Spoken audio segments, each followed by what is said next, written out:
Chapter 5. Campaign for Presidency.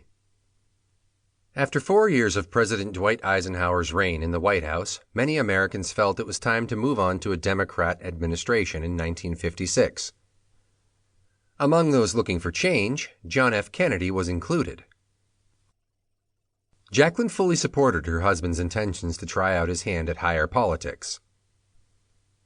If nothing else, Kennedy would run for vice president alongside Adlai Stevenson. In the end, Kennedy did not win the vice presidential slot, but he did get his name out there. Jackie's dislike for the media may have begun its obvious downward spiral at this point. Maxine Cheshire, a journalist, followed Jacqueline at the Democratic convention, seeking a quote about her husband's endeavors, but she was having none of it. Onlookers say that the very pregnant woman hiked up her dress and broke into a run to escape. This reaction was not very professional, but it made people laugh and somehow added to Jackie's charm. Kennedy announced his candidacy for the presidency on January 3, 1960, thereby launching his campaign. In the beginning of the campaign, Jackie attended events with her husband, but her appearances grew less common when she discovered that she was pregnant. Due to her previous high-risk pregnancies, she decided to stay at home in Georgetown to watch after her health. She asked her husband numerous times to come to spend a bit of time with her and their daughter, but JFK was reluctant to do so, arguing that he needed to focus entirely on his campaign. The media gathered around their house, putting additional stress on Jacqueline during her pregnancy. Although she was not in the hot seat, she remained in the eye of the media. All of the couple's hard work paid off on July 13, 1960, and John F. Kennedy was nominated at the 1960 Democratic National Convention in Los Angeles as the proffered candidate for presidency of the United States. Due to her pregnancy, Jacqueline did not attend the event. She was growing more and more nervous about her pregnancy.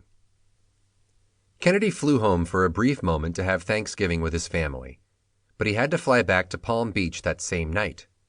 When her due date was only 3 weeks away, she asked her husband to stay close. "Why can't you stay here until I have the baby and then we can go down together?" JFK replied that he could not do so.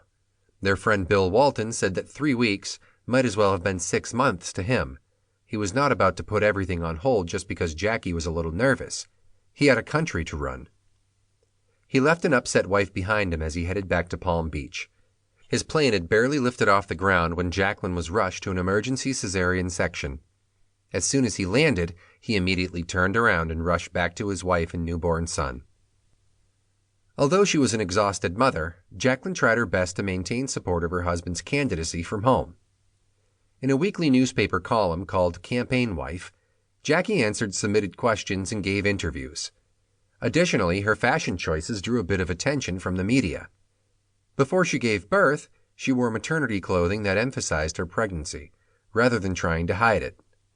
This was a new idea for the American public, and they were a bit flabbergasted. The coin had two sides, though. She was admired for her personal style, but criticized for her preference for expensive French clothing. She was named as one of the 12 best-dressed women in the world at one point. Jacqueline was not overly pleased with this attention. She often refused to discuss her wardrobe and instead drove the conversation toward the work she was doing for her husband's campaign.